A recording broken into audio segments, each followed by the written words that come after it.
Hey everybody, Nick here. Today's video is one that I've been thinking about for a while, but I was a little scared to make. So the thing is, there are a few words that I keep hearing kind of used in the wrong way. And I don't want to be too semantic about things, right? I mean, as long as you're describing a concept that makes sense, you know, who cares really what word you're using to describe it? But the problem comes when you're communicating the wrong concept or a concept that doesn't exist. And so the words I'm going to talk about today are falloff, rolloff, rendering, and microcontrast, all of which are used in ways that are either meaningless or just completely incorrect. And to sort of give you an example, I'll say it would be like saying the rings of Saturn are such an important part of why and how it orbits the sun.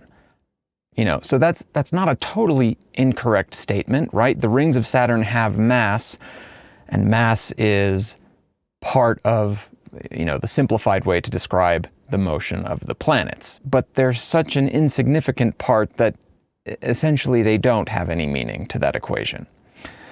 And so it is for words like falloff, rolloff, rendering, and microcontrast. And let's start with rendering, because it's sort of the easiest one to give a pass to. When people say rendering, I really like the rendering of this lens or this sensor or this whatever.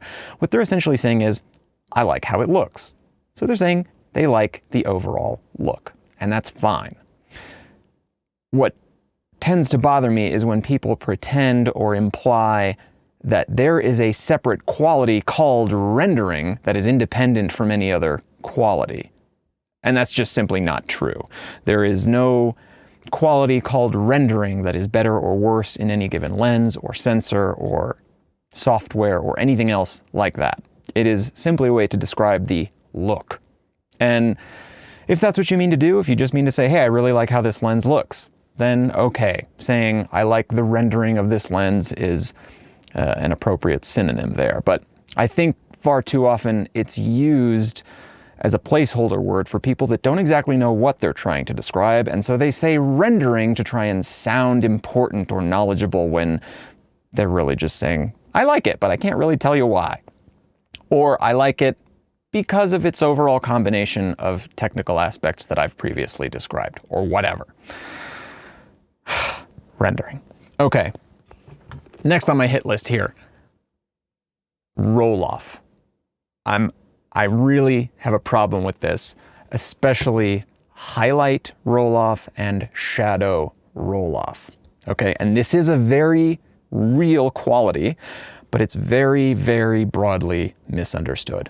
Sensors do not exhibit highlight rolloff. This red V-Raptor X does not have better or worse highlight rolloff than any other sensor.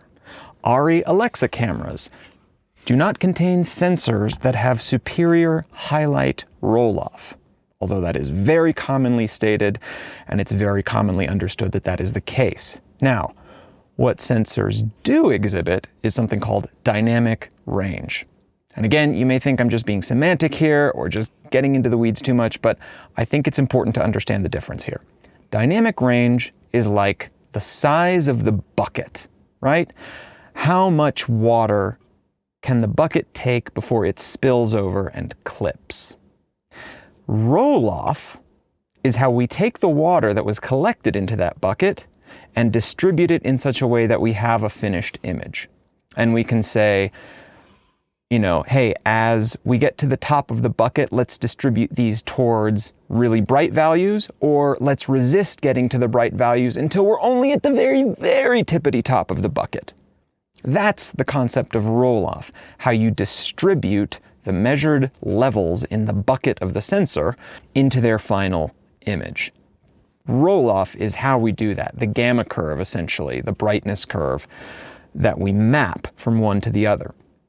And when you have a camera with more dynamic range, you have more levels with which you can paint that curve, right? And you can match basically any camera to any other camera in terms of the roll-off, and even you can match the beautiful retained highlights of an ARRI Alexa to any other camera with far less dynamic range, even a consumer mirrorless camera. What you will give up in the trade is noise in the shadows. So let's say you expose your consumer mirrorless camera such that it's not clipping at the same point that your Alexa camera is not clipping, or you set their clipping points to the same, right?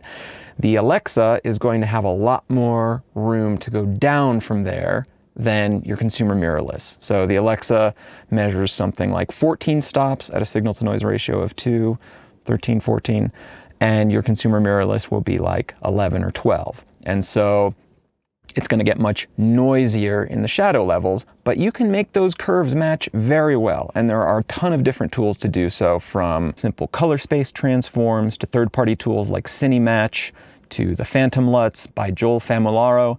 And those will help you map from one processing schema onto the other.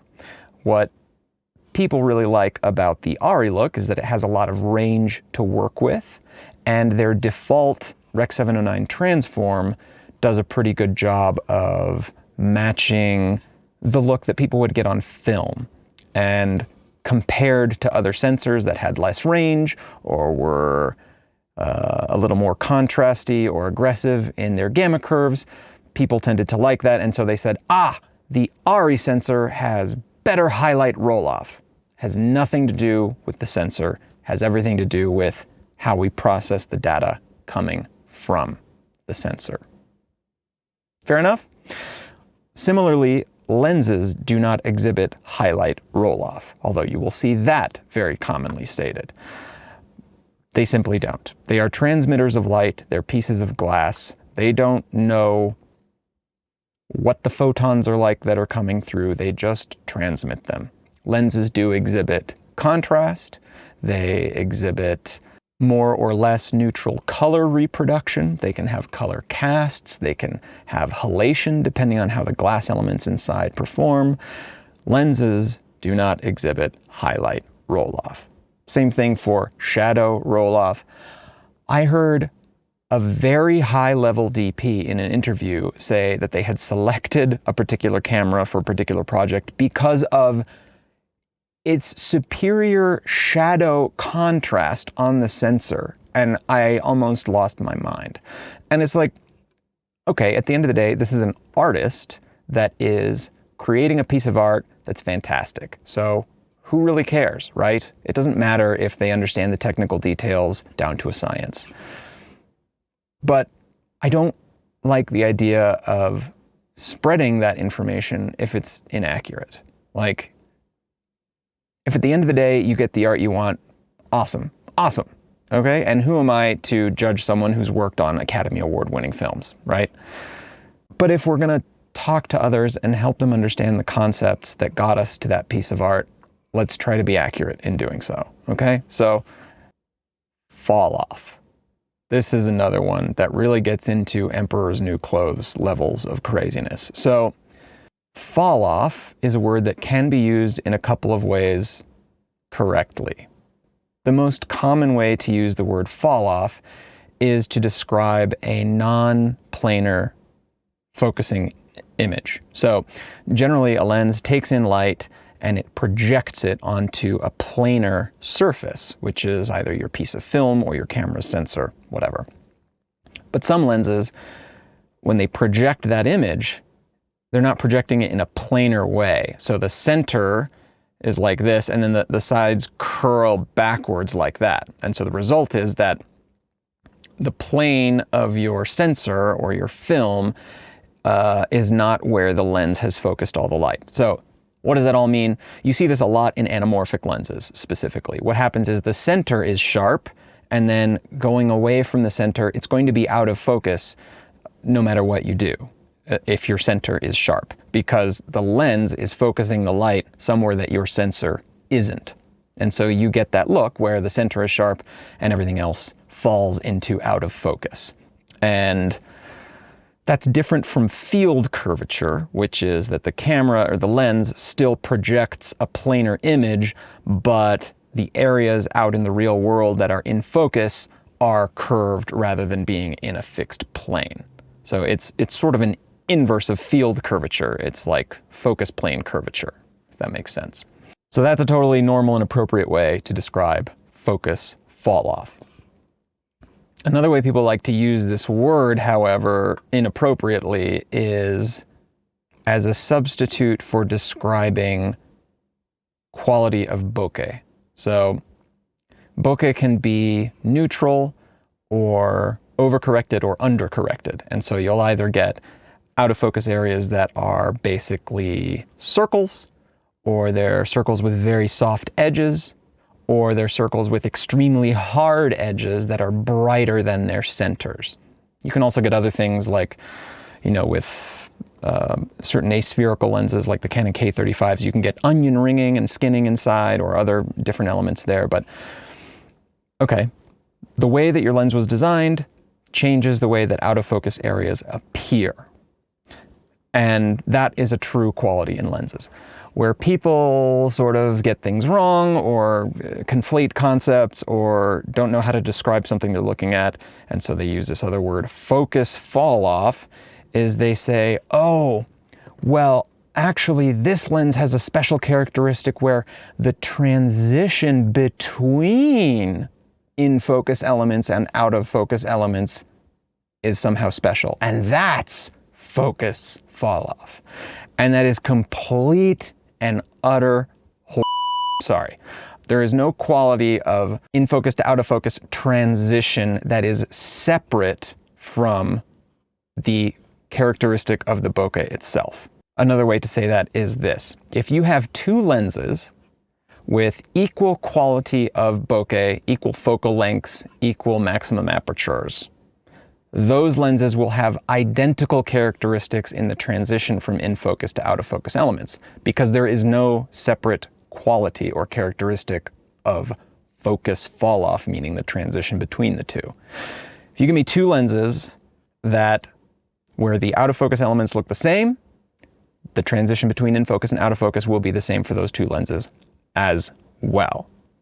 And so essentially, this is getting on the more semantic side of things, but not really, if you think about it, because people say, no, the transition, between the in-focus and out-of-focus, it's so special here. And this is where I say it gets into Emperor's New Clothes territory, because it's like, if you can't see it, now suddenly you're not a connoisseur of great art or lenses or technical ability or whatever, but really it's just identical. So what really makes a difference is how the lenses are corrected for certain aberrations, which has the result that their bokeh is different, which has the result that their transition between in-focus and out-of-focus elements is different. There is no separate quality. It's like there is no separate quality called rendering. I got one more.